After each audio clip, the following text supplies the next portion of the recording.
자, 오늘 저와 함께할 좋은 날의 아나운서 시사계 중위. 네, 안녕하세요. 반갑습니다. 작가님이 오늘은 앞에 써주셨어요.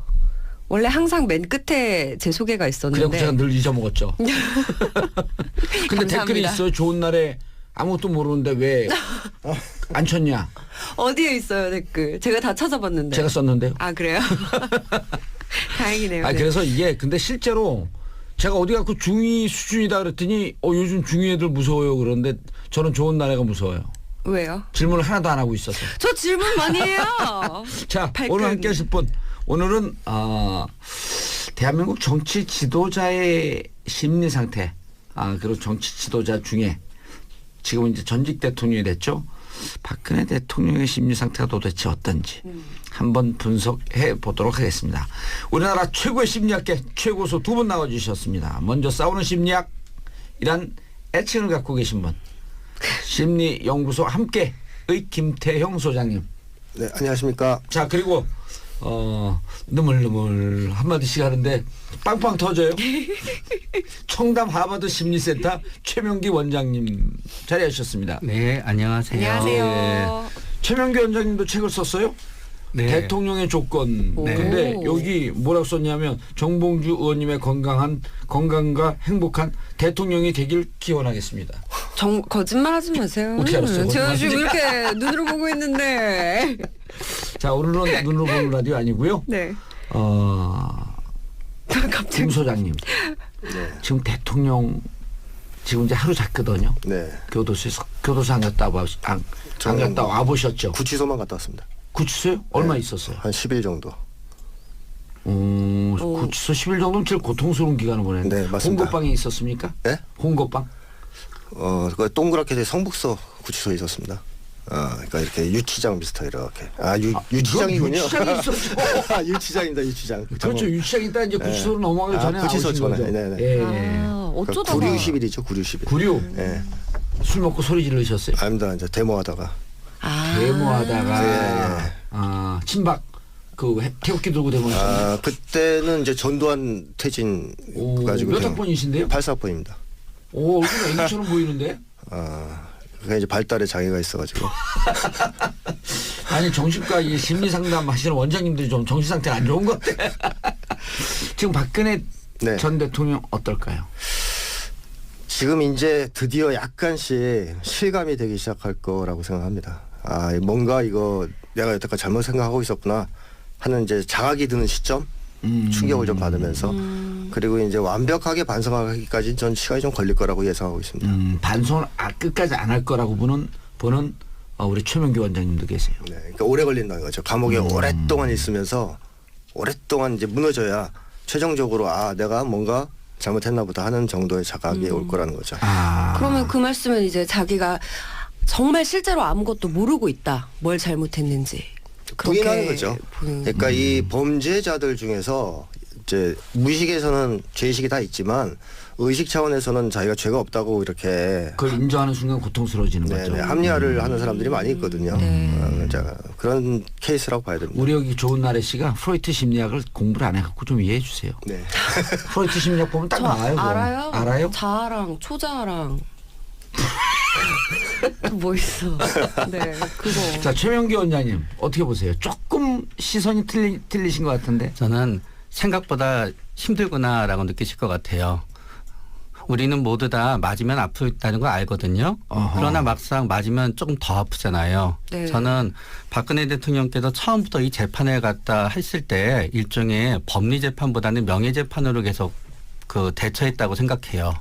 그렇게 되면 법리 재판은 뭔가 하게 되면은 내가 이 부분까지 잘못했어라는 걸 인정하고요. 예. 대신 형량을 줄이고자 하는 게 서로 이제 법리로 따지는 거예요. 네. 근데 박근혜 대통령께서는 어차피 이거는 정치인이시기 때문에 이 형량이 언제 계속 유지가 될지 2년 있다 사면이 될지 4년 있다 사면이 될지 10년 있다 사면이 될지는 알 수 없는 거지만 45년 있다 사면 될지. 그럴 가능성도 있긴 하지만 사실은 형량이라고 하는 게 여기에서 큰 의미가 없는 거예요.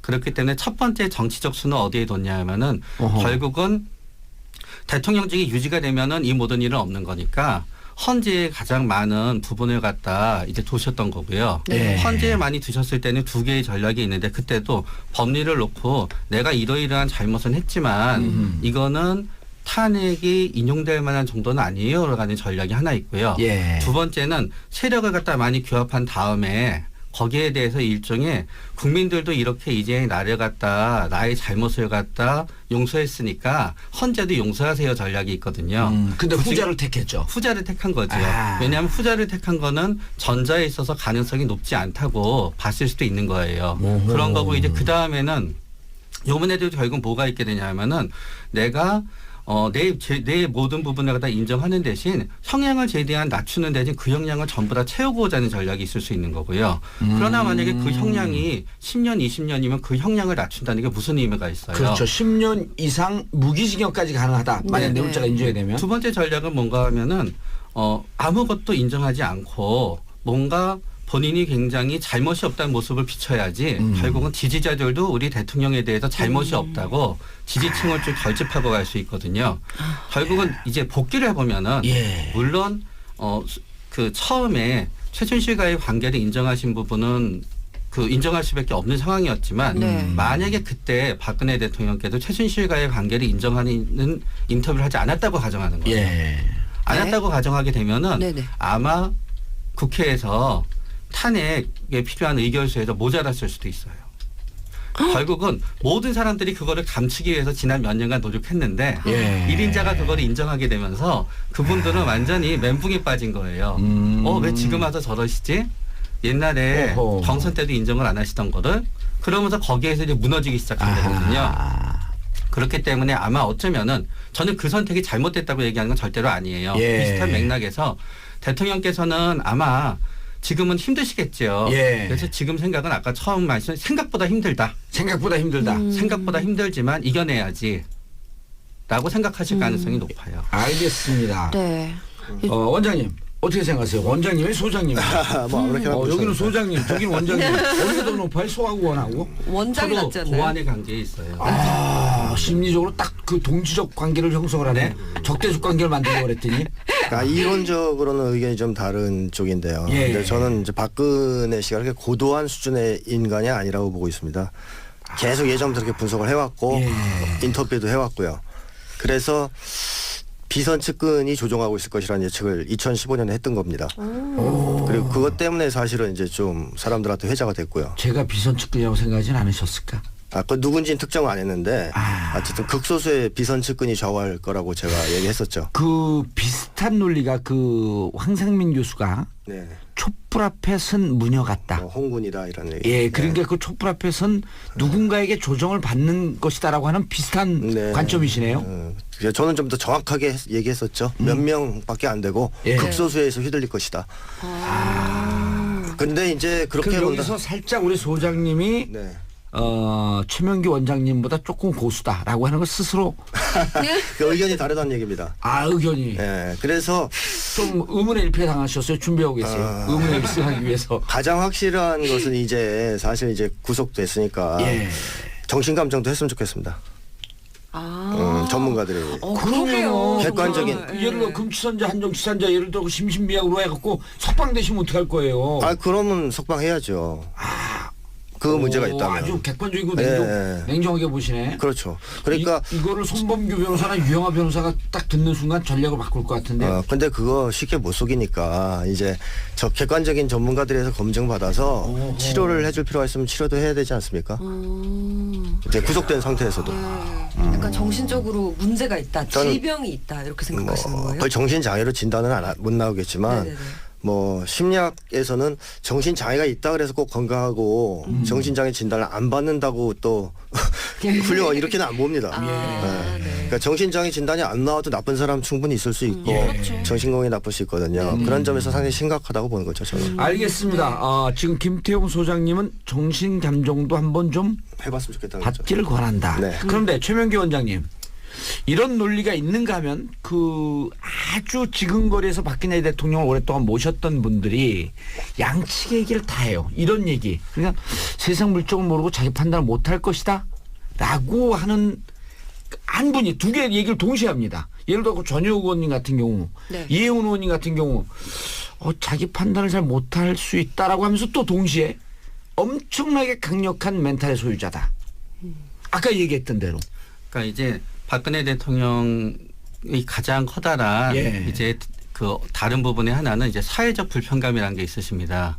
그러니까 뭔가 하게 되면은 일반 대중을 만나고 예. 뭐 10만 명, 5만 명 앞에서 나설 때는 별 문제가 없으십니다. 그러고 나서 굉장히 또 1대1로 박근혜 대통령과 만나시는 분들은 대통령께서 굉장히 그 다른 모습을 많이 보이신다고 얘기하시는 분도 있어요. 1대1에서도 별 문제는 없으십니다. 예. 그러나 딱 이제 대통령께서 가장 불편해 하시는 거는 10명이나 20명 정도의 사람이 있고 예. 그 사람들이 아주 그 공과 사의 중간 정도에 있으면서 그 사람들이 또 어떤 힘과 원하는 게 있어서 나를 갖다 나한테 뭔가 원하는 것도 있고, 그러니까 공과 사의 중간 정도에 해당되는 부분은 굉장히 불편해하시는 부분이 있으신 거예요.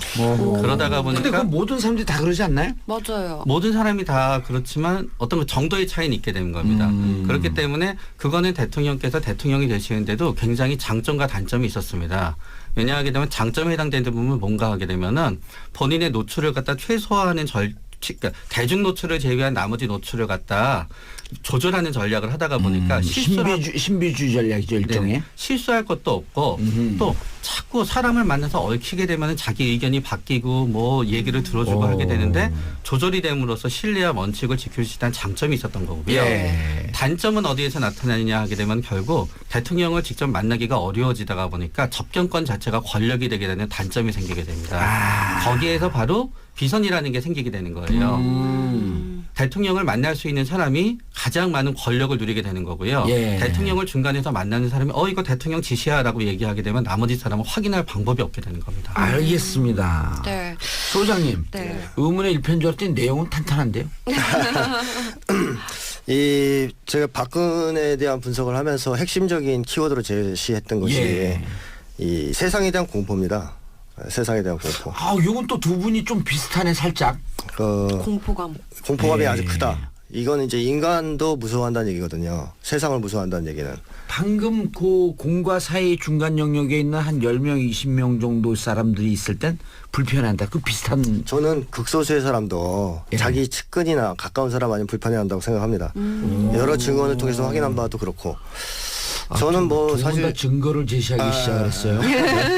저는 뭐 분석할 때는 그런 내용을 잘 몰랐는데 예. 그 이후에 이제 많이 만나 뵀는데 직접 박근혜 씨를 뵀던 분들이 증언이 일치하더라고요. 대체로 1대1 관계에서도 언어 능력이 이렇게 뛰어나다든가 네. 그러니까 화제를 전용욱 씨도 이 얘기를 네, 해요. 화제를 주도한다든가 이게 네. 잘 안 됐다는 얘기. 그다음에 그 최태민 씨가 박근혜 씨를 18년 정도를 이렇게 쥐고 있었는데 네. 예. 이 접견인 통제를 했다는 게 확실히 지금 드러나고 있거든요. 접견인 그러니까 이제 만나는 사람을. 만나는 제한했다는 왜, 얘기죠. 왜. 그 지금 얘기하잖아요. 깜짝이야 얘기. 깜짝이야 하고 나 귀신을 보는 줄 알았어. 궁금하니까요. 그러니까 사람들을 자유롭게 만나게 해주지 않고 자기 손아귀에 쥐고 있으려고 계속 통제하면서 그때 박지만 씨도 통제를 했던 거 아니에요? 그렇습니다. 그래서 박근영 씨도 못 만나게. 네, 했고. 그렇죠. 청원장도 됐죠. 노태우 전 대통령한테. 예. 그런 사건이 벌어진 것은 이제 어쨌든 인적 관계를 자유롭게 맺을 수 없도록 대인 관계를 맺을 수 없도록 통제한 거거든요. 이게 정신 건강에는 상당히 전 나쁜 영향을 미쳤을 거라고 봅니다. 그러면서 최태민 씨가 18년 동안 통제해오는 와중에 네. 정신적으로 상당히 왜곡되고 그렇죠. 뒤틀어진 측면이 생겼을 것이다. 네. 안 그래도 있었던 세상에 대한 공포가 더 나빠졌을 거라는 거죠. 세상에 대한 공포는 제가 이해할 수 있을 것 같아요. 예를 들어 22살 때 전시도 아닌데 엄마가 총 맞아갖고 사고가 그렇죠. 났고 그렇죠. 맞아요. 또 27, 8때 아빠가 총 네. 맞아 사고가 났고 맞습니다. 이게 보통 큰 충격이 아니거든요. 그렇습니다. 20대 그때 당시에 20대가 성인이라고 하더라도 한 40대 50대 어머니가 정상적으로 그 이제 네. 나이가 드셔갖고 네. 자연적으로 이렇게 돌아가셔도 충격이 큰 거거든요. 네. 근데 느닷없는 그러한 부모님의 비보를 들었을 때의 충격. 거기에다 어머니는 국가원수가 참여하는 행사장에서 돌아가셨죠. 즉 최고의 경호가 이루어지는 곳에서 돌아가셨죠. 그러면 이거는 어떻게 보면 이렇죠. 이 세상에 안전한 곳이 있을까라는 두려움을 줄 수 있습니다. 그런데 그때 또 네. 프랑스에서 유학을 하다가 저는 이 생각이 들더라고요. 저도 이제 그 외국 가 있거나 혹은 감옥에 있을 때 무슨 공포감이 드냐면 어머니가 돌아가시면 어떻게 하지? 특히 이번 감옥 갔을 때는 어머니가 돌아가시면 어떻게 하지? 그 공포가 9개월을 가는 거예요. 언제 또 가셨습니까, 감옥을? 아니 한 번 가셨어요. 12년도에 갔고요. 네. 83년도에 갔고요. 87년도에 갔고요. 아, 정말. 수시로 갑니다. 근데 정말로요? 아, 정말로요? 정가 구범이라니까 왜 이래 이 양반이. 감옥 가고 싶어? 아니 근데 진짜 이번에는 네. 국회의원을 하다가 간 거 아니에요? 그러니까 이 공포감이 어머니가 돌아오시면 어떡하지? 근데 그때 이제 무슨 생각이 드냐면 다시 복귀를 해봤어요, 제가. 박근혜 전 대통령이 파리에서 엄마가 총에 맞아 돌아오셨다는 비보를 듣고 오는 비행기 안에서 그때는 지금처럼 10시간, 11시간 안에 금방 못 와요. 그 주로 방콕 경유 이런 비행기가 있었거든요. 뭐 네. 이제 다이렉트로 와도 뭐 10몇 시간, 10몇 시간 걸리는데 그쵸, 네. 준비하는 시간, 비행기 타서 온 시간, 비행기에서 내려서 김포공항에서 청와대까지 가는 시간에 느꼈을 2, 3일간의 공포감이라고 하는 게 이해가 좀 되더라고요. 그 교수님 지금 박사님 지금 뭐죠 이게 소장님 말씀하시는 게 급 이해가 되네. 네. 거기에다가 왔을 때 사실 그 어머니를 잃은 충격을 치료를 해줘야 됩니다. 근데 퍼스트레이드를 시켰어요. 이거는 또 애도를 방해하는 행위이기 때문에 상처를 더 악화시킵니다. 그때 그 약한 틈을 사정없이 비집고 들어서 최태민이 들어간 거 아니에요? 그렇습니다. 딱 그때. 그러면서 이제 그 18년간에 최태민이가 엄마 목소리를 빙의해서 맞습니다. 최면을 걸고 레드 선 하면서 네네. 그네야 아 내가 네 엄마다. 그럼 눈물을 터뜨렸다는 거 아니에요? 맞습니다. 그런데 뛰어난 실력을 가진 분이었죠. 최태민 씨가. 어떻게 그렇게 사람을 이용할 수 있을까요? 원래 사기꾼들은 다 이용해요. 사기꾼이 인간 심리를 잘 파악하고 있어요. 그러니까 사기를 치죠. 그러나 그게 소장님 사기꾼 가능성이 있다는 거예요? 사기꾼이 되면 또 잘하겠죠. 예, 최 원장님 사기꾼 안 되실 거죠? 근데 이제 최태민 씨가 그게 그만 개설하죠. 매번 성공하는 게 아닙니다. 예를 들어서 아, 그렇게 네. 심리적 사기를 치는 사람들은 네. 그냥 유명하거나 뭔가 취약하다 그러면은 전부 다 편지를 보내거나 전부 다 이렇게 시도를 합니다. 피싱이나 비슷한 겁니다. 우리는 사기를 당하게 되면은 보이스피싱이나 100%처럼 내가 당한 것 같긴 하지만요. 네. 사기를 치는 사람들은 1000명, 10,000명한테 해서 한두 건이 크게 성공하는 거로 되는 거지 매번 성공하는 건 아닙니다. 사적으로 우리 그 최 원장님하고 김 소장님하고 저하고 묶이면 이게 70억 분의 3이 되겠어. 내 딱 보니까 작품 하나 나올 것 같은데. 얘기하세요 계속. 거기서 끝났습니다. 아 끝났어요? 네. 자 이제 다시 네. 두 분이 슬금슬금 얘기들이 비슷하게 좀 가고 있어요. 네. 좀 다른 것 같은데요? 다른 것 같아요? 네. 그래서 어떤 이제 점에서? 제가 아까 예. 핵심적으로 말씀드렸던 것은 그런 어떤 측근이나 예. 뒤에서의 참모가 없이 독자적으로 정치 정세를 판단하고 전략을 짜고 이럴 수 있는 분이 아니라는 얘기죠. 제가 계속 얘기하는 게. 능력도 없고 네. 정신적으로도 좀 그 정도 한번- 감당할 수 있는 심리가 아니고 지적 능력도 그렇게 높지 않다. 그럼 따라서 우리 최 원장님이 얘기했던 아주 강력한 멘털 그다음에 정치 투쟁으로 가고 있다라고 하는 전략적 선택을 한 거거든요. 그 정도 수준이 안 될 것이다. 그렇죠. 그럼 혹시 그런 잘한 게 있다면 그거는 박근혜 씨의 머리가 아니고 참모나 이런 사람들의 머리에서 나왔을 거라고 저는 생각합니다. 전영우 씨는 또 반대되는 거 이런 얘기를 해요. 엄청난 승부사다. 네. 무슨 얘기냐면 박근혜 씨가 감각이 둔한 사람이거든요. 그러니까 무감각한 사람입니다. 그러니까 예를 들면 탄핵당해서 집으로 들어갈 때 웃는단 말이에요. 근데 이 정세를 들어서 울었대잖아요. 방역 들어가서는 우시면 또 예. 정세를 보면 아 내가 지금 대통령 자리에서 쫓겨난 거구나 이런 걸 생각하면 감정적으로 일단 다운되거든요 사람이. 근데 앞에서 지지자들이 환호하면 또 웃어요. 그다음에 옛날에 세월호 때도 사고 때도 내려갔을 때 거기서는 웃으면 안 되는 거 아닙니까? 예. 그래서 웃었어요. 아마 조언도 받았을 겁니다. 예. 웃었어요 또 지지자들이 박수 쳐주면. 그러니까 정신적으로 수준이 아, 높아서 정말, 네. 자기의 감정이 큰 넓은 판을 보면서 좌우되는 분이 아니고 작은 내용들 자극에 의해서 반응하는 분이라는 얘기인데 약간 네. 반세포적인 거죠. 근데 그 막 웃고 이런 거는 대중 앞에서 웃고 이런 거는 상황에 상관없이 그런 거는 좀 단련된 거 아닐까요? 어렸을 때부터 그렇지. 막 정치인들은 영예로서도 무조건 웃어야 된다고. 하고 어떤 상황에서도. 예, 그런 활동을 많이 하다 보니까 그 예리한 질문을 어떻게 해. 제 머리에서 근데 나왔어요. 그래도 웃지 않아야 될 장소는 알죠. 아, 그렇게 그쵸, 훈련이 그쵸. 잘 된 예. 사람들도. 근데 이제 그 통제가 잘 안 된다는 얘기입니다. 이 대목에서는요. 네, 저는 세월호 때는 일종의 방심이 있었다고 생각하게 됩니다. 결국은 외부에서 전부 다 우리가 이제 뭐 녹음을 하더라도 편집이 있다 없다 하다가 보면은 편집이 있다고 가정하고 행동하다가 보면 방심이 나오죠. 방심하죠. 그렇기 때문에 그게 아마 그 전부 다 이렇게 통제가 가능한 상황이라고 생각했었는데 통제가 안 되는 어떤 네. 허점이 있었다고 생각을 하고요. 정치인한테 가장 중요한 거는 지성과 능력과 지능도 있지만 사실은 그보다도 중요한 건 의지의 문제입니다. 의지의 문제. 의지가 강한 사람이다. 네. 그런 다음에 박근혜 대통령은 본인의 가장 커다란 장점은 본인의 정치인으로서 가장 커다란 자산은 사실은 지능이나 어떤 대인관계나 그런 게 있었던 것보다는 예. 대통령의 딸이라는 것 자체가 가장 커다란 정치적 자산이었습니다. 그렇기 네. 때문에 모든 사람과 똑같은 단계에서 시작되는 게 아니었어요. 네, 네. 만약에 박근혜 대통령이 평범한 분이셨고 그래서 그분이 시의원부터 시작했다 그러면 대통령이 되지 못하셨을 겁니다. 그러나 본인은 귀한 존재에서부터 시작했거든요. 어허. 그렇기 때문에 박근혜 대통령의 어떤 단점이 사실은 정치에 있어서 가장 커다란 장점으로 발휘가 된 거고요. 그렇기 때문에 여러 사람의 우리가 생각하는 여러 사람의 뭐 10명, 20명의 의견을 취합하는 게 아니라 두세 가지의 대안 중에 가장 본인의 의지가 작동할 수 있는 대안을 갖다 만들고 나서 주위 사람들한테 그거를 갖다 실현되도록 주위 사람들을 갖다 몰고 간다는 점에 있어서는 대단한 정치적 능력이 있고 그러나 그 대단한 정치적 능력은 남과 같은 지점에서 시작하지 않았다는 데서 나오는 겁니다. 제가 좀 예, 다른 예. 얘기를 하나 예. 하면 이제 세상에 대한 공포를 키워드로 제시했지 않습니까? 예. 세상을 무서워하는 사람은 자기한테 방어막을 치죠. 그렇죠. 들어오는 게 싫으니까. 예, 그래서 일종의 이제 심리학에서 방어 기제. 그렇습니다. 예. 외부 세계를 방어적으로 대합니다. 그러면 남의 얘기를 안 듣게 됩니다. 당연히. 그렇죠. 비판이 들어오면 세상을 무서워하지 않는 사람은 그냥 나한테 지적을 해주는구나 이렇게 생각하지만 세상을 너무 무서워하는 사람은 그 비판이 들어오면 죽이려고 생각한다고 믿어요. 상대방이 날 죽이려고 한다. 아주 무서워합니다. 그래서 조금만 다른 견해를 얘기하면 저 사람 날 배신하고 있다고 생각하고. 그렇게 생각하죠. 화를 내고 항상 배신을 의심합니다. 그렇기 때문에 굉장히 고집불통입니다.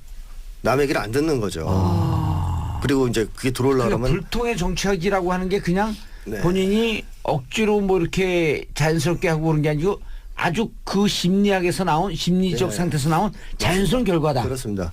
예를 들자면 예전에 이제 정조 같은 분은 예. 벽보가 이제 왕을 비판하는 벽보가 붙어서 신하들이 잡아들입시다 예. 이렇게 제안을 하면 이렇게 얘기했습니다. 우리가 정치를 잘하면 그런 거 안 붙을 텐데 뭐 그렇게까지 신경 쓰느냐 이렇게 얘기를 하시는 분이었고 저하고 좀 비슷하네요 그런 점이. 같은 정씨시죠. 아닙니다. 죄송합니다. 왜 나한테 개그를 하려면? 죄송합니다. 잠깐. 그 반면에 예. 연산군 같은 사람은 친인척까지 다 잡아들입니다. 무서우니까.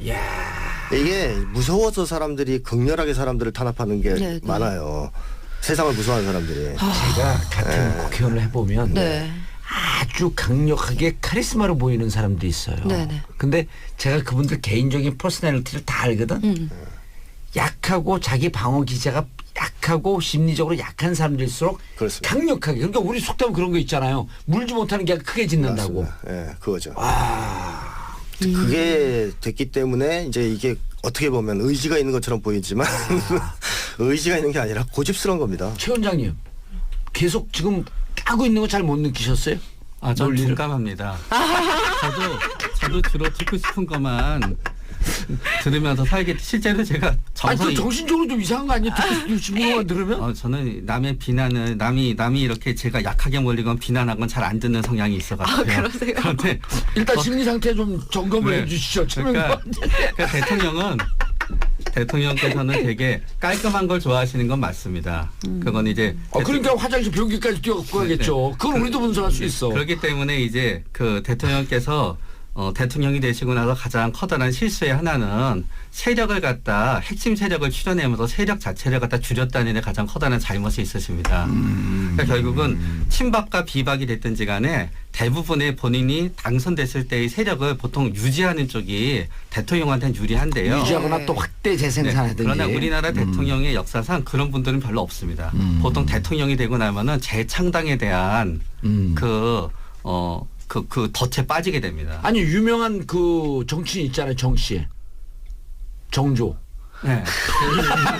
그래서 예를 들어서 노무현 대통령도 노무현 대통령께서도 새천년 민주당이랑 굉장히 커다란 세력이 있으셨는데 네. 그 세력을 갖다 본인이 열린우리당으로 축소해버린 겁니다. 본인은 이제 축소하시면서 본인은 그 축소했다고 생각 안 하신 거죠.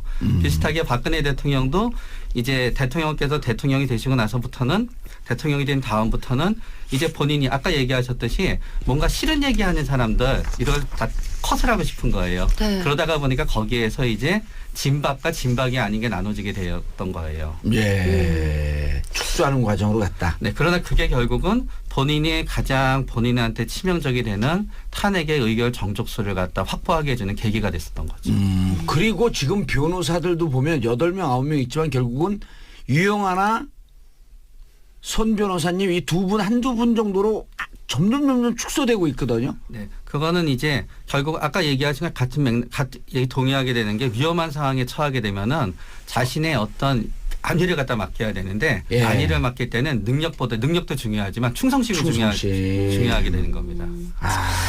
이분 말씀 들으면은 이분 얘기가 좀 더 맞는 것 같고 예. 이분 말씀 들으면은 또 이분 말씀이 맞는 것 같고 그럼 앞다리 그래요. 곁다리예요. 그러니까 아니 두 분 말씀이 다 맞는 것 같아서 좀 혼재돼 두 있는 분 것 같아요. 말씀들이 좀 비슷비슷한 얘기들이 있어요. 틀린 얘기들도 있고. 자, 저희는 광고 듣고 잠시 2부에서 계속 진행하도록 하겠습니다. 정봉재 정치쇼 2부에서 만나겠습니다. 채널 고정.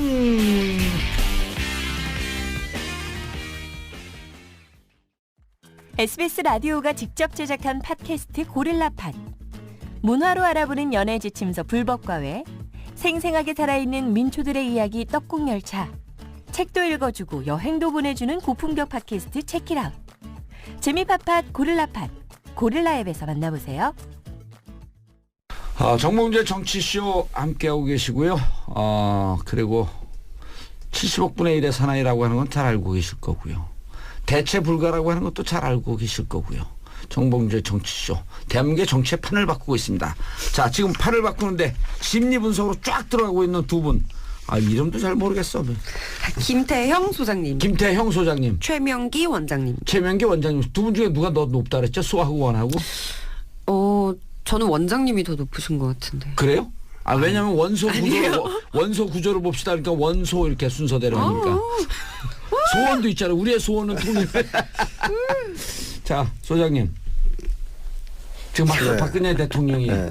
어떻게 하고 있을까? 그런데 이제 반성하고 그런 시간이 좀 오래 걸릴 것이다. 네. 일단은 자, 상황 판단이 잘 안 돼서 당황스러워 하시겠죠. 예, 이거 모르시죠?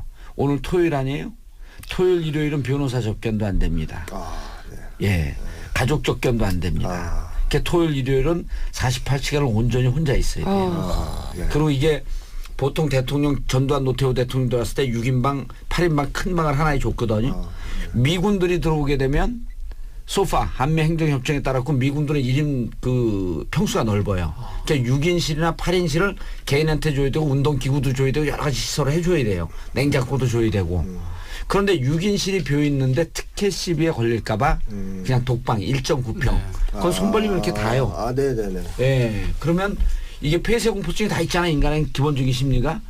그런데 토요일날 일요일날 아무도 안 오기 때문에 아마 지금 오늘 같은 날은 소장이 팀미팅을 하든지 아니면 정보과장이나 보안과장이 팀미팅을 하든지 하면서 밖으로 이렇게 내오는 그러니까 거기서 움직이는 시간을 좀 줄 거거든요. 네. 안 그러면 심리적으로 못 버티니까. 이렇게 갇혔을 때 평생 궁궐에 살던 분이 이렇게 갇혔을 때 심리 상태가 어떻게 나타날까요? 굉장히 나빠질 거라고 생각합니다. 저는. 왜냐하면 아까도 계속 얘기했지만 세상을 두려워하는 분이잖아요. 병기를 옮겨 갖고 다니는 것도 마찬가지거든요. 오염에 대한 공포거든요. 그러니까 밖에서 병균이 나한테 침투할까 봐. 우리 국민들의 뇌는 박근혜 대통령 때문에 오염됩니다. 일관성은 있으시죠. 네, 이제 박근혜 씨도. 그래서 악수도 잘 안 하려고 그러십니다. 악수할 때 손 맞아, 들고 맞아. 된 게. 네, 오염될까 봐. 그러니까 이제 접촉 자체를 무서워하는 건데 세상과. 그렇게 따지면은 감옥이 더 좋을 수도 있긴 한데요. 안전하니까. 근데 혼자잖아요. 혼자. 예. 그러니까 옛날에 조폭이 실제로 예.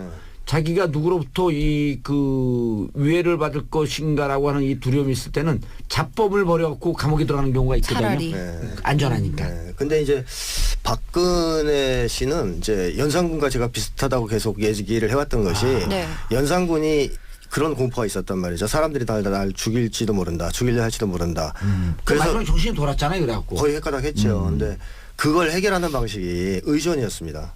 강력한 힘을 가진 존재한테 의존하면서 거기에 이제 붙어서 하다가 그분이 죽으면 또 다른 사람한테 이런 식으로 옮겨가면서 의존을 했거든요. 네.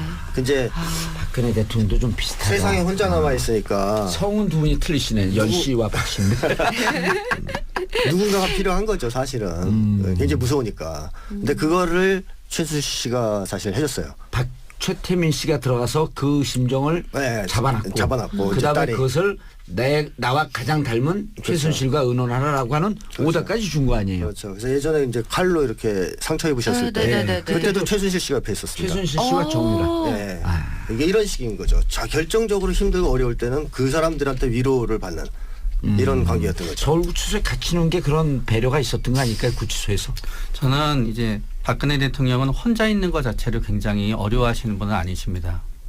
우리가 생각할 때는 그 감옥에 있게 되면은 우리가 이제 갖게 되는 이제 불편감과 힘든 게 있는데요. 공포심. 네. 공포심은 일정 단계가 되면 이제 줄어들게 되는데 그렇죠. 그다음 힘든 거는 감옥이 인간한테 주는 가장 커다란 선결은 자유를 제한하는 거잖아요. 예. 네. 그렇기 때문에 첫 번째 하게 되는 자유는 먹고 싶은 거를 갖다 먹을 수 없다는 자유를 제한하고요. 네. 그러나 그 부분에 있어서 대통령이 어떤 그 먹고 싶지 않은 거를 먹어야 되는 부분은 있을 수 있겠지만 대통령이 그런 부분에 있어서 굉장히 그런 분은 아니시거든요. 또 두 번째는 혼밥의 달인이라 그러잖아요. 네네. 예. 그런 다음에 만나고 싶은 사람을 만나지 못하는 고통이 있게 되는데 대통령께서는 그렇게 많은 사람을 만나시는 분이 아니세요. 그러면 그렇긴 하죠. 대통령께서 여행을 좋아하시는 분도 아니시고요. 그렇기 때문에 혼자 있는 공간이라고 하는 게 처음에는 오히려 지금은 혼자 있는 공간, 감옥이라는 공간에 대한 두려움보다도 결국은 본인이 평생을 통해서 원하고자 하는 건 아버지의 명예회복을 위해서 그런 다음에 본인도 청와대에서 내쫓겼다는 어떤 그 불안감을 극복하기 위해서 다시 청와대에 들어갔었던 거거든요.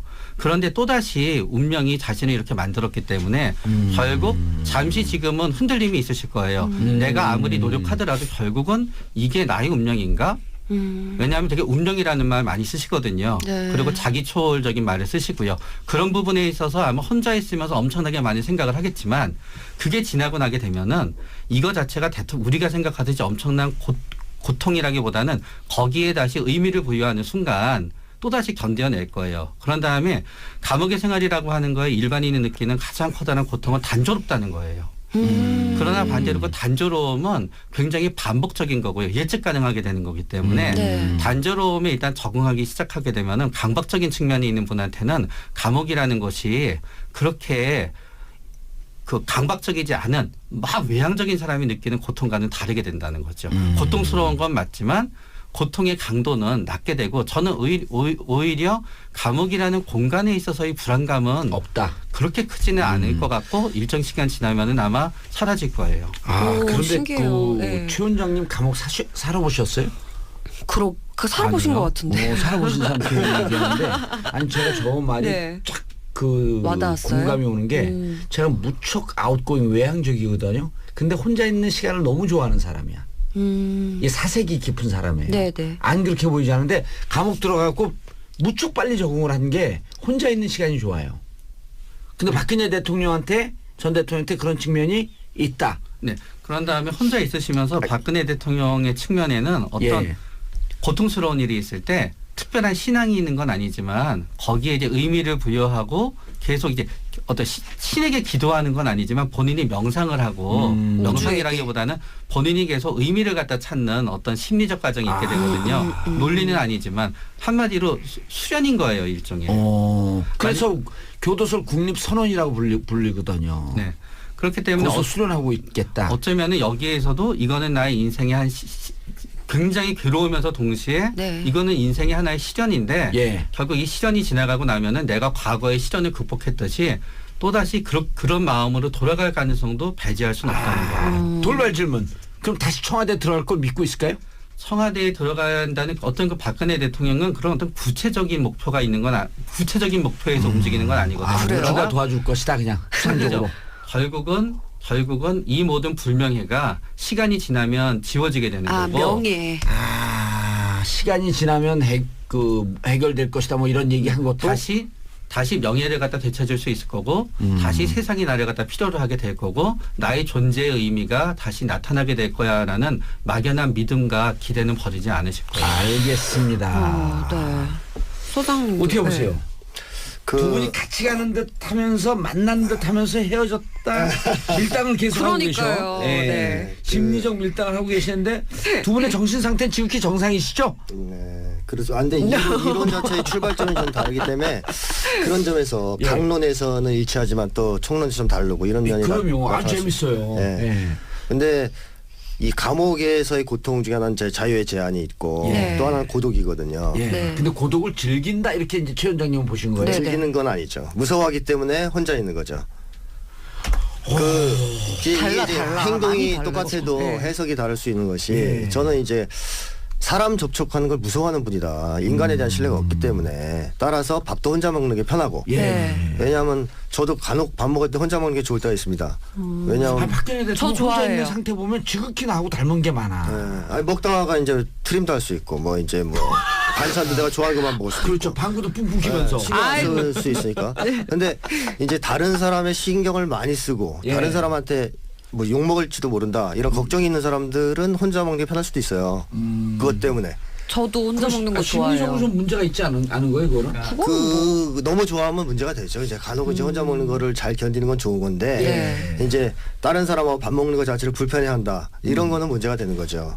알겠습니다. 돌발 질문. 우리 그 김 소장님이 보시기에 저는 정신이 정상인 것 같아요. 그거를 말이죠. 예. 꼭 확인을 받고 싶어하는 분들이 있는데 네. 그 정신이 그게, 이상한 그게 거예요, 조금 문제가 있는 겁니다. 굉장히 진지하게 말씀하셨거든요, 지금. 아니 그래도 제가 성도 정조하고 똑같은데. 그건 이제 정상의 기준을 예. 어떤 정의를 사용하느냐에 다른 거예요. 예를 들어서 심리 검사를 했는데 네. 평균이 예를 들어서 보통 표준 평균이 그래서 50에서 만약에 30에서 80까지를 정상으로 놓고 본다. 네. 그러면 80에서 30을 벗어난다. 그렇게 그거를 정의를 놓고 보면은 정상이 아닌 심리이 몇 개 있을 거예요. 예. 좋든 나쁘든지 간에. 네네. 예를 들어서 상당히 충동적인 면도 있으실 거고요. 예. 그런 다음에 머리는 굉장히 좋으실 거예요. 머리는 굉장히 좋으실 거고요. 그리고 자유분방한 거 좋아하실 거고요. 그런 부분은 정상에서 이쪽으로 갈 거고요. 겁은 상당히 없으실 거예요. 겁은 상당히 없으시면 이쪽 끝으로 갈 거예요. 그런 다음에 이제 그런 부분은 있겠지만 그거를 정상의 범주로 놓는 게 아니라요. 정상의 범주를 그런 성향이 있더라도 제어하면서 남한테 피해를 갖다 주지 않고 교도소에 가지 않는다를 갖다 정상의 범주에 넣는다 그러면 정상이 아니시게 되는 거고요. 그러나 교도소에 가더라도 그게 공익을 위해서라고 하는 경우는 예외로 한다고는 또 정상이 되시는 거예요. 그렇기 때문에 기준에 따라 정상이 됐다, 비정상이 됐다, 정상이 됐다, 비정상이 됐다 하는데요. 저는 지금 이 사회적 단계에선 정상으로 오신 것 같아요. 그럼 박근혜 대통령이 바라보는 자신의 정치 인생을 과 안에 감옥에 있는 이 사이에서 어떻게 선택을 해나갈 것인가 이게 궁금하거든요. 아까 이제 우리 그 최 원장님은 이것을 하나의 정치적인 계기로 보면서 넓게 보고 갈 것이다. 이런 얘기 살짝 해주셨단 말이에요. 근데 김 원장님 정치적 얘기는 한 번도 안 하셨어요. 네. 어떻게 그 받아들이느냐 못 받아들이냐에 따라서 이제 인식이 달라질 텐데 네. 이제 우리가 흔히 생각하는 착각 중에 하나가 사람이 논리적 사고를 할 수 있느냐 없느냐를 그냥 사고 능력 가지고 많이 생각하시거든요. 근데 사실 사고 능력의 문제가 아니고 이게 정신 건강과 관련이 있어요. 그러니까 정신 건강이 나쁘면 현실 왜곡이 심합니다. 당연히. 그래서 망상이 나오는 거 아닙니까? 그러니까 정신 건강이 양호하지 않은 사람일수록 현실 왜곡이 심하다. 그 다음에 또 욕망이 너무 강하면 현실을 꽤 맞춥니다. 그 욕망 실현 쪽으로. 네. 그러니까 왜곡된 사고가 거기서 나오는 거죠. 예전에 이제 프로이트가 그런 식의 얘기도 했었지 않습니까? 그 사과가 먹기 싫은 아이는 먹어보기도 전에 맛없다고 얘기한다. 이런 얘기를 했어요. 그게 무슨 뜻이냐면 사과가 맛있는지 맛없는지를 알려면 먹어봐야 되지 않습니까? 예. 그렇죠. 근데 얘는 안 먹어보고 맛없다 그래요. 왜? 먹기 싫으니까. 미리 선입교 먹기 싫으니까. 그러니까 이제 프로이트가 얘기한 건 동기가 사고를 이렇게 왜곡시킬 수 있다는 얘기를 한 겁니다. 그러니까 사람이 감정과 동기에 의해서 사고가 상당히 많이 이렇게 움직이거든요. 네. 이제 박근혜 씨가 건강하지 않다면 제가 이제 주장한 대로 사고가 왜곡돼 있을 겁니다. 측근이 하는 얘기들을 중에서도 유리한 것만 듣겠죠. 불리한 얘기는 안 듣고 뭐 인터넷을 해도 자기한테 유리한 글만 읽을 것이고 나머지는 그냥 스킵할 것이고 네. 이렇게 정보를 취득하기 때문에 인식이 왜곡되는 겁니다. 그래서 아직도 대한민국에는 반은 나를 지지하는 사람이 있을 거야. 이렇게 믿을 수 있는 거거든요. 대통령만 안 하셨으면 되게 정규제 편하셨을 TV에서 것 그런 같은데. 얘기를 했단 말이에요. 촛불이 네. 훨씬 더 많다. 네. 아니 그 태극기가 태극기가, 네. 훨씬 더 많다라고 하는 게 주위에 누군가 그렇게 얘기를 해줬을 거거든요. 네, 그렇죠. 또 하나 이제 제가 이제 자꾸 전효옥 씨 예를 드는 게 그분이 가까이서 대변인으로서 지근거리에 있었기 때문에 상당히 오랫동안을 밀착해서 관찰을 했는데 하루는 이런 얘기를 해요. 칼럼을 써줬는데 박근혜 씨는 독해 능력이나 글의 이해 능력이 떨어진다. 네. 양측면이죠 늘. 근데 하루는 칼럼을 주면서 이거 읽어봐라. 그랬더니 그 다음날 그거 읽어보셨어요? 그랬더니 네 읽어봤어요. 그랬더니 가만히 있더니 근데 무슨 뜻이에요? 네. 근데 이 칼럼은 많이 비틀지도 않고 엄청나게 박근혜 정치인이라고 하는 사람의 강점, 대단한 정치인이다라고 하는 칭찬을 했다는 거예요. 그리고 당신의 강점이 이거고 약점이 이런 쪽일 터이니 이 글을 좀 봐라. 잘 분석을 했다. 이런 얘기인데 그 얘기를 안 한 거거든요. 이 글을 보세요까지만 하니까 그 다음 날와서 근데 무슨 뜻이에요?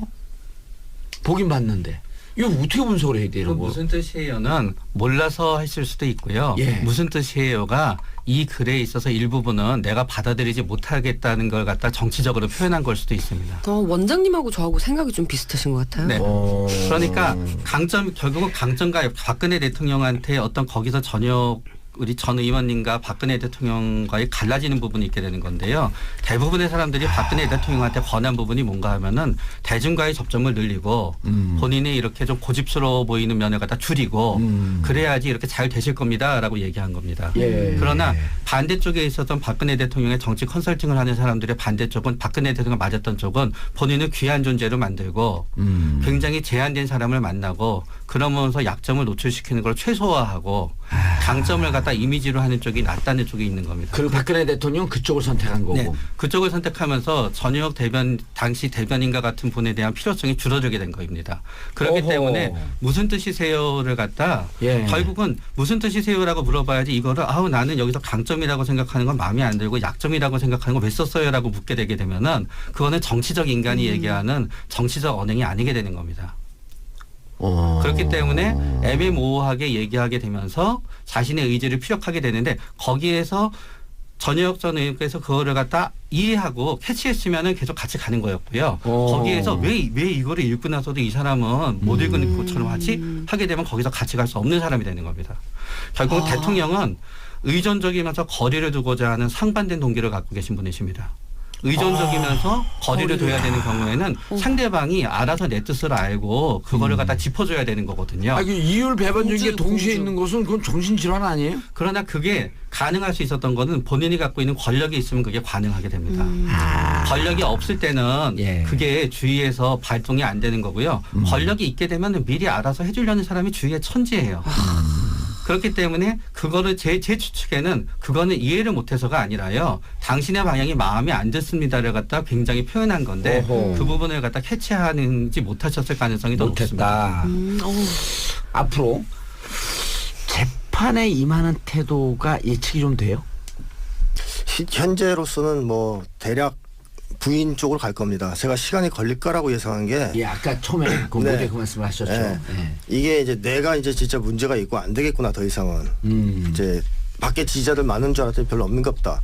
이런 정도까지 계속 내려가야 포기하면서 인정을 한다든가 뭐 이렇게 되지 처음에는 부인 전략 지금처럼 하는 것처럼 버티지 않을까 당분간은 네네. 그런 예상을 해봅니다. 그런데 부인을 하는데 이제 아까 우리 최 원장님이 얘기한 게 조금 또 그 일말의 설득력도 좀 있고 그런 게 이게 우리 앞으로 정치적으로 10년 이상 무기징역까지 가면 이 안에서 영원히 썩을 것인가라고 하는 두려움 때문에라도 인정을 할 수도 있겠지만 인정하는 순간 이제 나는 내 지지자들 다 떠나고 그런 거기 때문에 끝까지 버티면서 사면이라고 하는 정치적 수를 둘 수 있을 것이다. 이 측면에 대해서 어떻게 생각하세요?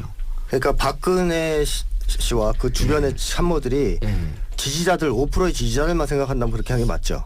근데 95%의 국민을 생각한다면 네. 그런 짓을 하면 계속 화나게 만드는 거 아니겠습니까? 예. 뭐 저런 인간이 다 있어. 일말의 동정심까지도 다 스스로 차단해버리는 결과를 알 수 있어요. 예. 그래서 그런 판단이 자기들은 똑똑한 판단이라고 생각할지 모르지만 우물 안에서 생각하는 거다. 5%만 대상으로. 예. 네. 근데 현재 95%는 무시하는 거 아니냐 그러면. 95%를 생각한다면 계속 메시지가 그렇게 나왔잖아요. 그렇죠. 나머지는 무시하고 네. 내 지지자들만 보고 네. 있고. 근데 그거는 역전의 가능성이 있다고 느낄 때 그렇게 계속 가는 거지. 네. 이게 안 된다고 판단되는 순간에는 놔야죠. 그래요? 도저히 안 된다고 느낄 때는. 자, 오늘 이렇게 심리적으로 들어보니까 되게 재밌었어요. 근데 19대 대통령 선거가 눈앞에 다가왔는데 정책 검증 말고도 또 우리가 인격이나 성격을 꼭 봐야 되는 이유는 어떤 걸까요? 아니 저는 그 질문이 무척 좋다고 보는 게 네. 이명박 대통령 들었을 때 네. 사기친 거거든요. 그렇습니다. 네. 부자 대세였어요. 네, 네. 그러니까 그 사람이 도덕적으로 검증되고 인성이 어떠하고 심성이 어떠하고 이런 등등이 사실은 지도자 중에 제일 중요하지 않아요? 박근혜 대통령도 결국은 아름답게 미화된 그 포장지만 보고 찍어갖고 우리가 이 그렇죠. 진짜 전문용어로 개고생을 하고 있는 건데 네. 심성이라는 건 너무나도 중요하지 않은데 중요합니다. 심성을 들여다볼 수가 없잖아요. 요새는 이제 이미지 정치라 그래가지고 예. 포장을 너무 멋있게 하지 않습니까? 예, 제가 아주 대표적인 사람이에요. 이미지 정치. 그러다 보니까 이제 사실 공약이라든가 TV에 비치는 모습 이런 걸 보고서 판단하게 되는데 네. 그 사람이 속일 수 있려고 의도만 있으면 네. 속일 수 있어요. 어마어마한 옵션이 있죠. 속이려고 예, 하면. 사기를 칠 수 있다는 예. 얘기입니다. 그래서 저는 정신에 대한 건강에 대한 검증이 꼭 필요하다고 저는 어떻게 생각합니다. 해요?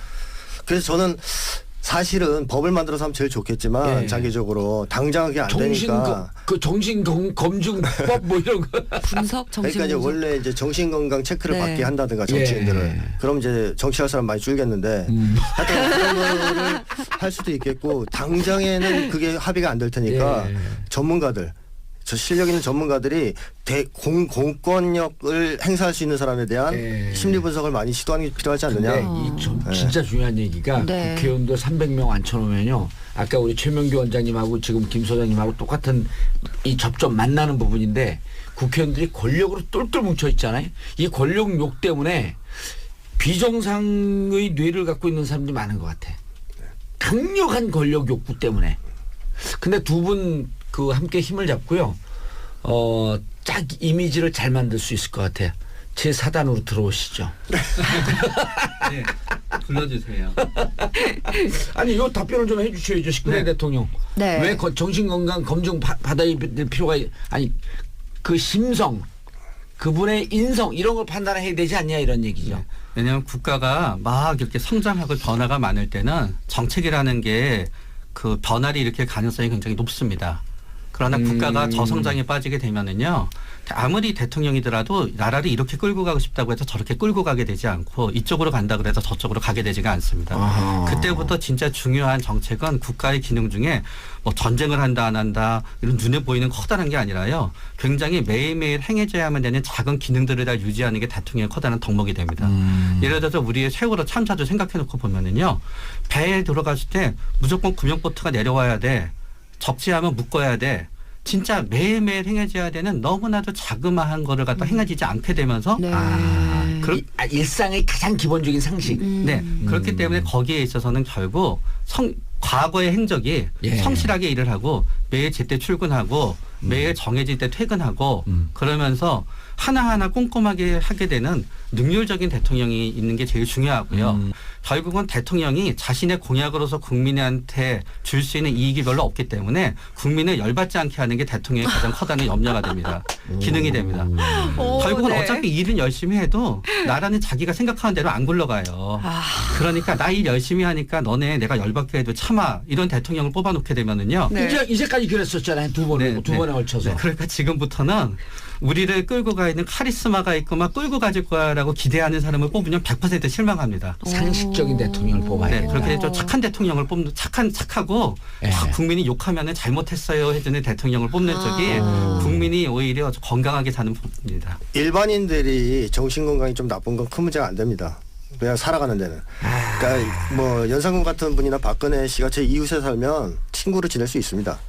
그럭저럭. 오호. 뭐 왜냐하면 권력이 없으니까 그렇죠. 나한테 해코지를 못 하잖아요. 예, 네, 휘두를 수 있는 예, 힘이 없기 때문에. 그냥 악수할 때 손 안 받는 정도. 그럼 내가 그냥 뭐 수줍음 타시는구나. 그래서 네. 술 먹을 때술 예, 자기 잠만 계속 따라 먹고 내 숫자 비는데 안 따라주면 그 그럼 나 혼자 정도. 따라 먹으면 예. 되지 뭐. 그러니까 크게 문제 안 돼요. 하지만 이런 분이 대통령이 됐을 때 권력을 행사할 수 있는 이건 문제가 됩니다. 국가적으로 심각한 문제가 되기 때문에 권력을 많이 행사할 수 있는 사람일수록 검증을 철저히 받아야 된다. 특히 정신검증, 정신검증을 받아야 된다. 인성받아야 예. 되고. 그래 리더십 문제도 결국 소통이 안 되는 사람을 올려보내면 예. 리더십 형성이 안 되는 거거든요. 예. 자, 그런 누구라고 점- 딱 찍지 말고 지금 나와 있는 예비 후보들 중에서 네. 그 문제가 되는 분들이 있어요, 없어요? 있습니다. 오. 만원씩이고요.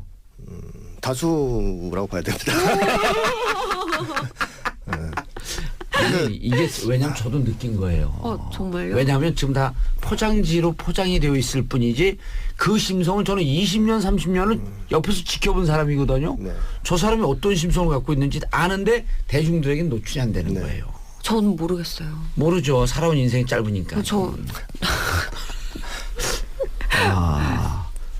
원장님, 지금 그런 분들이 있어요, 없어요? 저는 그렇지만 다음 대통령은 예. 자기 마음대로 하긴 쉽지 않습니다. 어. 왜냐하면 이번에 탄핵이 되는 거를 봤기 때문에 예. 학습 효과가 아주 뛰어날 겁니다. 알겠습니다.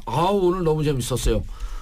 김태용 소장님 그리고 최명기 원장님. 자, 정봉재 정치쇼 저는 다음 주 월요일 날 11시에 다시 찾아뵙도록 하겠습니다. 두 분 감사합니다. 네, 감사합니다. 감사합니다. 수고하셨습니다. 재밌었어요.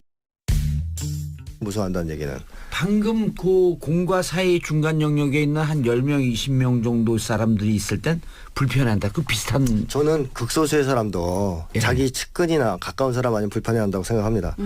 여러 증언을 통해서 확인한 바도 그렇고 저는 뭐 두분 다 사실 증거를 제시하기 시작했어요.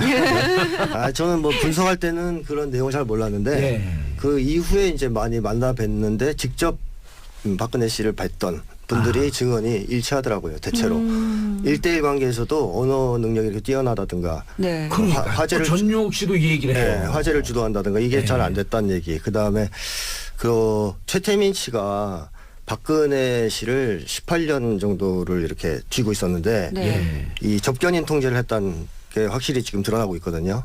접견인 그러니까 이제 만나는 사람들. 만나는 사람을 제한했다는 네, 얘기죠. 네, 네. 그 지금 얘기하잖아요. 깜짝이야 얘기 갑자기 하고 나 귀신을 아니 보는 줄 알았어. 궁금하니까요. 그러니까 사람들을 자유롭게 만나게 해주지 않고 자기 손아귀에 쥐고 있으려고 계속 통제하면서 그때 박지만 씨도 통제를 했던 거 아니에요? 그렇습니다. 그래서 박근영 씨도 못 만나게 네, 했고. 그렇죠. 청원장도 됐죠. 노태우 전 대통령한테. 예. 그런 사건이 벌어진 것은 이제 어쨌든 인적 관계를 자유롭게 맺을 수 없도록 대인 관계를 맺을 수 없도록 통제한 거거든요. 이게 정신 건강에는 상당히 전 나쁜 영향을 미쳤을 거라고 봅니다. 그러면서 최태민 씨가 18년 동안 통제해오는 와중에 네. 정신적으로 상당히 왜곡되고 그렇죠. 뒤틀어진 측면이 생겼을 것이다. 네. 안 그래도 있었던 세상에 대한 공포가 더 나빠졌을 거라는 거죠. 세상에 대한 공포는 제가 이해할 수 있을 것 같아요. 예를 들어 22살 때 전시도 아닌데 엄마가 총 맞아갖고 사고가 그렇죠. 났고 그렇죠. 맞아요.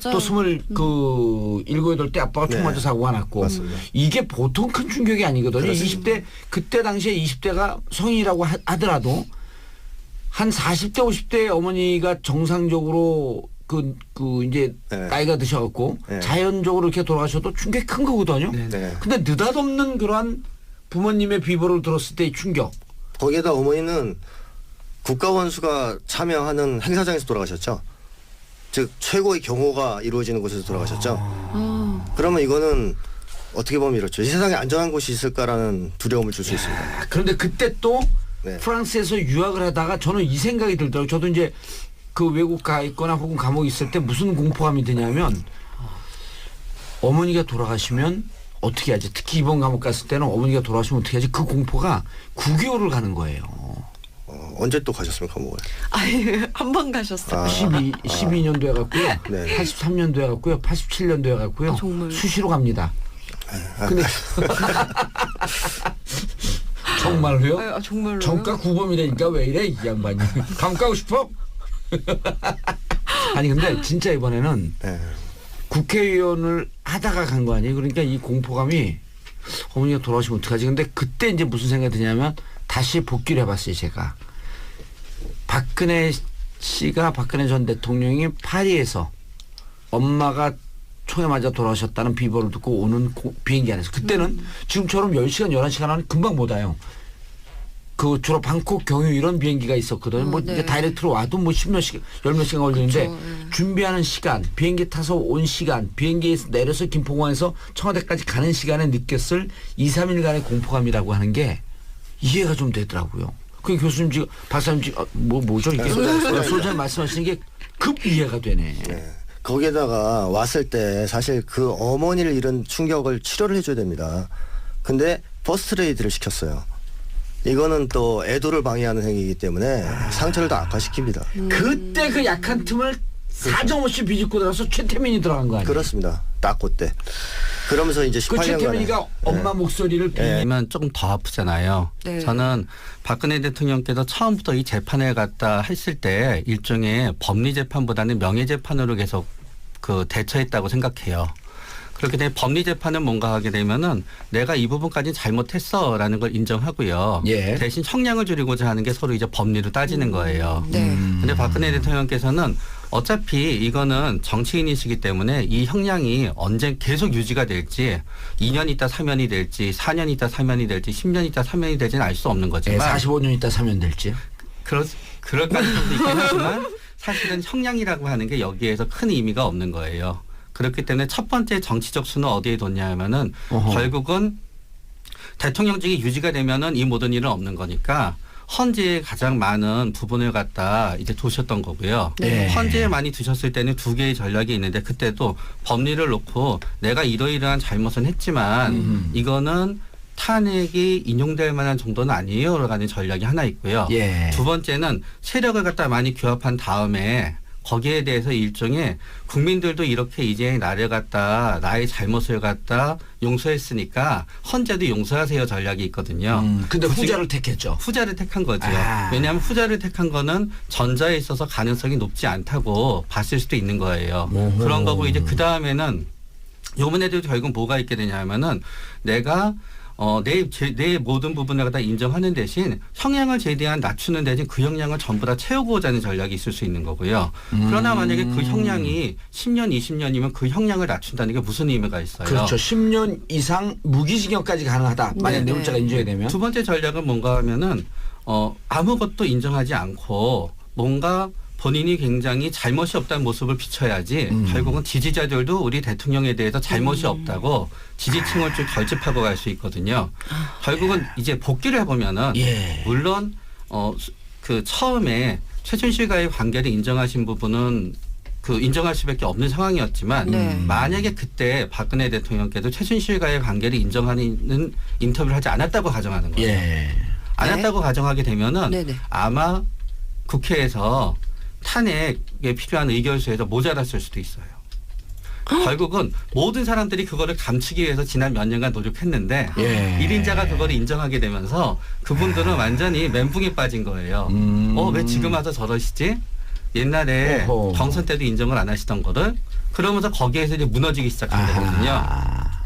그렇기 때문에 아마 어쩌면은 저는 그 선택이 잘못됐다고 얘기하는 건 절대로 아니에요. 예. 비슷한 맥락에서 대통령께서는 아마 지금은 힘드시겠죠. 예. 그래서 지금 생각은 아까 처음 말씀 생각보다 힘들다. 생각보다 힘들다. 생각보다 힘들지만 이겨내야지. 라고 생각하실 가능성이 높아요. 알겠습니다. 네. 원장님 어떻게 생각하세요? 원장님이 소장님이? 뭐 아무렇게나 여기는 보셔도 소장님, 저기는 원장님. 어디가 더 높아요? 소하고 원하고? 원장이 서로 낫지 않나요? 보완의 관계에 있어요. 심리적으로 딱 그 동지적 관계를 형성을 하네. 적대적 관계를 만들려고 그랬더니. 이론적으로는 의견이 좀 다른 쪽인데요. 예. 근데 저는 이제 박근혜 씨가 그렇게 고도한 수준의 인간이 아니라고 보고 있습니다. 계속 예전부터 그렇게 분석을 해왔고 예. 인터뷰도 해왔고요. 그래서 비선 측근이 조종하고 있을 것이라는 예측을 2015년에 했던 겁니다. 그리고 그것 때문에 사실은 이제 좀 사람들한테 회자가 됐고요. 제가 비선 측근이라고 생각하진 않으셨을까? 그 누군지는 특정은 안 했는데 어쨌든 극소수의 비선 측근이 좌우할 거라고 제가 얘기했었죠. 그 비슷한 논리가 그 황상민 교수가 네. 촛불 앞에 선 무녀 같다. 홍군이다 이런 얘기. 예, 그러니까 그 촛불 앞에 선 누군가에게 조정을 받는 것이다라고 하는 비슷한 네. 관점이시네요. 저는 좀 더 정확하게 얘기했었죠. 몇 명밖에 안 되고 예. 극소수에서 휘둘릴 것이다. 그래서 맞습니다. 표면을 걸고 레드 선, 레드 선 하면서 네네. 그네야, 아, 내가 네 엄마다. 그럼 눈물을 터뜨렸다는 거 아니에요? 맞습니다. 그런데 뛰어난 실력을 가진 분이었죠, 최태민 씨가. 어떻게 그렇게 사람을 이용할 수 있을까요? 원래 사기꾼들은 다 이용해요. 사기꾼이 인간 심리를 잘 파악하고 있어요. 그러니까 사기를 치죠. 그러나 그게 소장님 사기꾼 가능성이 있다는 거예요? 사기꾼이 되면 또 잘하겠죠. 예, 최 원장님 사기꾼 안 되실 거죠? 근데 이제 최태민 씨가 그게 그만 개설하죠. 매번 성공하는 게 아닙니다. 예를 들어서 아, 그렇게 네. 심리적 사기를 치는 사람들은 네. 그냥 유명하거나 뭔가 취약하다 그러면은 전부 다 편지를 보내거나 전부 다 이렇게 시도를 합니다. 피싱이나 비슷한 겁니다. 우리는 사기를 당하게 되면은 마치 보이스피싱이나 100%처럼 내가 당한 것 같긴 하지만요. 네. 사기를 치는 사람들은 1000명, 10,000명한테 해서 한두 건이 크게 성공하는 거로 되는 거지 매번 성공하는 건 아닙니다. 사적으로 우리 그 최 원장님하고 김 소장님하고 저하고 묶이면 이게 70억 분의 3이 되겠어. 내 딱 보니까 작품 하나 나올 것 같은데. 얘기하세요 계속. 네, 거기서 끝났습니다. 아 끝났어요? 네. 자 이제 다시 네. 두 분이 슬금슬금 얘기들이 비슷하게 좀 가고 있어요. 네. 좀 다른 것 같은데요? 다른 것 같아요? 네. 그래서 어떤 이제 점에서? 제가 아까 예. 핵심적으로 말씀드렸던 것은 그런 어떤 측근이나 예. 뒤에서의 참모가 없이 독자적으로 정치 정세를 판단하고 전략을 짜고 이럴 수 있는 분이 아니라는 얘기죠. 제가 계속 얘기하는 게. 능력도 없고 네. 정신적으로도 좀 그 정도 한번- 감당할 수 있는 심리가 아니고 지적 능력도 그렇게 높지 않다. 따라서 따라서 우리 최 원장님이 얘기했던 아주 강력한 멘털 그다음에 정치 투쟁으로 가고 있다라고 하는 전략적 선택을 한 거거든요. 그 정도 수준이 안 될 것이다. 그렇죠. 그럼 혹시 그런 잘한 게 있다면 그거는 박근혜 씨의 머리가 아니고 참모나 이런 사람들의 머리에서 나왔을 거라고 저는 생각합니다. 전영우 씨는 또 반대되는 거 이런 얘기래요. 엄청난 승부사다. 네. 무슨 얘기냐면 박근혜 씨가 감각이 둔한 사람이거든요. 그러니까 무감각한 사람입니다. 그러니까 예를 들면 탄핵당해서 집으로 들어갈 때 웃는단 말이에요. 근데 이 정세를 들어서 울었대잖아요. 네, 들어가서는 우시면 또 예. 정세를 보면 아 내가 지금 대통령 자리에서 쫓겨난 거구나 이런 걸 생각하면 감정적으로 일단 다운되거든요 사람이. 근데 앞에서 지지자들이 환호하면 또 웃어요. 그다음에 옛날에 세월호 때도 사고 때도 내려갔을 때 거기서는 웃으면 안 되는 거 아닙니까? 예. 그래서 웃었어요. 아마 조언도 받았을 겁니다. 예. 웃었어요 또 지지자들이 박수 쳐주면.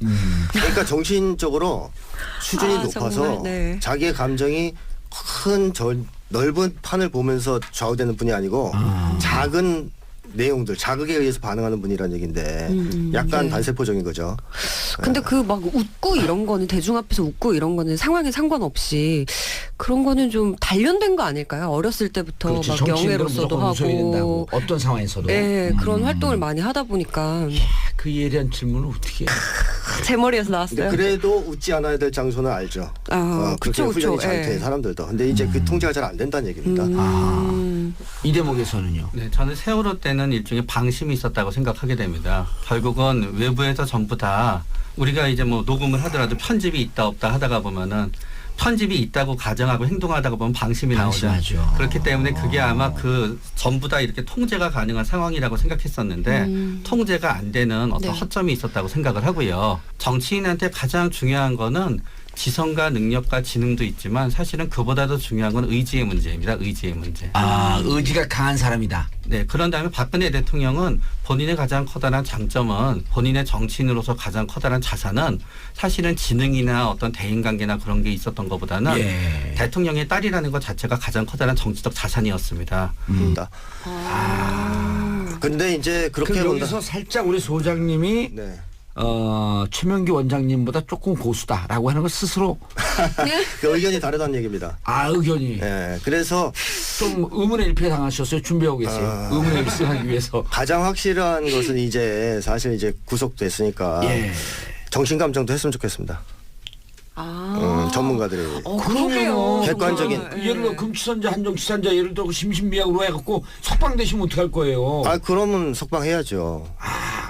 그 문제가 있다면. 아주 객관적이고 예. 냉정하게 보시네. 그렇죠. 그러니까 이거를 손범규 변호사나 유영아 변호사가 딱 듣는 순간 전략을 바꿀 것 같은데. 근데 그거 쉽게 못 속이니까 이제 저 객관적인 전문가들에서 검증받아서 치료를 해줄 필요가 있으면 치료도 해야 되지 않습니까? 이제 구속된 상태에서도. 그러니까 정신적으로 문제가 있다, 저는 질병이 있다 이렇게 생각하시는 거예요? 거의 정신 장애로 진단은 못 나오겠지만 네네네. 뭐 심리학에서는 정신 장애가 있다 그래서 꼭 건강하고 정신 장애 진단을 안 받는다고 또 훌륭한 이렇게는 안 봅니다. 아, 네. 그러니까 정신 장애 진단이 안 나와도 나쁜 사람 충분히 있을 수 있고 그렇죠. 정신건강이 나쁠 수 있거든요. 그런 점에서 상당히 심각하다고 보는 거죠. 저는 알겠습니다. 지금 김태용 소장님은 정신 감정도 한번 좀 해봤으면 좋겠다는 거죠. 받기를 권한다. 네. 그런데 최명기 원장님, 이런 논리가 있는가 하면 그 아주 지근거리에서 박근혜 대통령을 오랫동안 모셨던 분들이 양측의 얘기를 다 해요. 이런 얘기. 그러니까 세상 물정을 모르고 자기 판단을 못할 것이다 라고 하는 한 분이 두 개의 얘기를 동시에 합니다. 예를 들어 전효국 의원님 같은 경우, 네. 이혜훈 의원님 같은 경우 자기 판단을 잘 못할 수 있다라고 하면서 또 동시에 엄청나게 강력한 멘탈의 소유자다. 아까 얘기했던 대로. 그러니까 이제 박근혜 대통령이 가장 커다란 예. 이제 그 다른 부분의 하나는 이제 사회적 불편감이라는 게 있으십니다. 그러니까 뭔가 하게 되면은 일반 대중을 만나고 예. 뭐 10만 명, 5만 명 앞에서 나설 때는 별 문제가 없으십니다. 그러고 나서 굉장히 또 1대1로 박근혜 대통령과 만나시는 분들은 대통령께서 굉장히 그 다른 모습을 많이 보이신다고 얘기하시는 분도 있어요. 1대1에서도 별 문제는 없으십니다. 예. 그러나 딱 이제 대통령께서 가장 불편해 하시는 거는 10명이나 20명 정도의 사람이 있고 예. 그 사람들이 아주 그 공과 사의 중간 정도에 있으면서 그 사람들이 또 어떤 심과 원하는 게 있어서 나를 갖다 나한테 뭔가 원하는 것도 있고, 그러니까 공과 사의 중간 정도에 해당되는 부분은 굉장히 불편해하시는 부분이 있으신 거예요. 그러다가 근데 그 보니까 모든 사람들이 다 그러지 않나요? 맞아요. 모든 사람이 다 그렇지만 어떤 그 정도의 차이는 있게 되는 겁니다. 그렇기 때문에 그거는 대통령께서 대통령이 되시는데도 굉장히 장점과 단점이 있었습니다.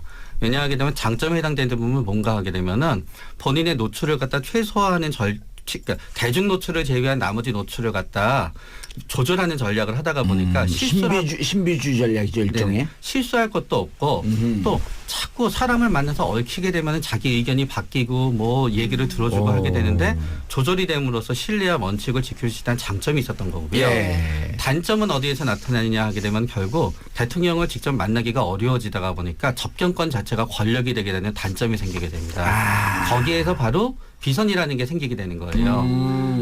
대통령을 만날 수 있는 사람이 가장 많은 권력을 누리게 되는 거고요. 예. 대통령을 중간에서 만나는 사람이 이거 대통령 지시야라고 얘기하게 되면 나머지 사람은 확인할 방법이 없게 되는 겁니다. 알겠습니다. 네. 소장님, 네. 의문의 일편인 줄 알았더니 내용은 탄탄한데요? 제가 박근혜에 대한 분석을 하면서 핵심적인 키워드로 제시했던 것이 예. 이 세상에 대한 공포입니다. 세상에 대한 공포. 이건 또 두 분이 좀 비슷하네, 살짝. 공포감. 공포감이 예. 아주 크다. 이건 이제 인간도 무서워한다는 얘기거든요. 세상을 자, 오늘 저와 함께할 좋은 날의 아나운서 시사계 중위. 네, 안녕하세요. 반갑습니다. 이 작가님이 오늘은 앞에 써주셨어요. 원래 항상 맨 끝에 제 소개가 그래서 있었는데. 제가 늘 잊어먹었죠. 근데 댓글이 감사합니다. 있어요. 좋은 날에 아무것도 모르는데 왜 안 쳤냐? 어디에 있어요, 댓글? 제가 다 찾아봤는데. 제가 썼는데요. 아, 그래요? 다행이네요. 네. 그래서 이게 근데 실제로 제가 어디 가고 중위 수준이다 그랬더니 요즘 중위 애들 무서워요. 그런데 저는 좋은 날에가 무서워요. 왜요? 질문을 하나도 안 하고 있었어요. 저 질문 많이 해요. 자, 발끈. 오늘 함께 하실 분. 오늘은 대한민국 정치 지도자의 심리 상태, 그리고 정치 지도자 중에 지금 이제 전직 대통령이 됐죠. 박근혜 대통령의 심리 상태가 도대체 어떤지 한번 분석해 보도록 하겠습니다. 우리나라 최고의 심리학계 최고수 두 분 나와주셨습니다. 먼저 싸우는 심리학이란 애칭을 갖고 계신 분, 심리연구소 함께의 김태형 소장님. 네, 안녕하십니까. 자, 그리고 느물느물 한마디씩 하는데 빵빵 터져요. 청담 하버드 심리센터 최명기 원장님 자리하셨습니다. 네, 안녕하세요. 안녕하세요. 네. 최명기 원장님도 책을 썼어요. 네. 대통령의 조건. 오. 근데 여기 뭐라고 썼냐면 정봉주 의원님의 건강과 행복한 대통령이 되길 기원하겠습니다. 거짓말 하지 마세요. 어떻게 알았어요? 제가 지금 거짓말인지? 이렇게 눈으로 보고 있는데. 자, 오늘은 눈으로 보는 라디오 아니고요. 네. 갑자기. 김 소장님. 네. 지금 대통령 지금 이제 하루 잤거든요. 네. 교도소 안 갔다 와보셨죠? 구치소만 갔다 왔습니다. 구치소요? 얼마 있었어요? 한 10일 정도. 구치소 10일 정도면 제일 고통스러운 기간을 보냈는데 네, 맞습니다. 홍고방에 있었습니까? 네? 홍고방? 그 동그랗게 된 성북서 구치소에 있었습니다. 그러니까 이렇게 유치장 비슷하게 이렇게. 유치장이군요. 유치장이 있었죠. 유치장입니다, 유치장. 그렇죠. 유치장 있다 이제 구치소로 넘어가기 전에 구치소 나오신 전에. 거죠. 네네. 예. 어쩌다가 구류 10일이죠, 구류 10일. 구류. 예.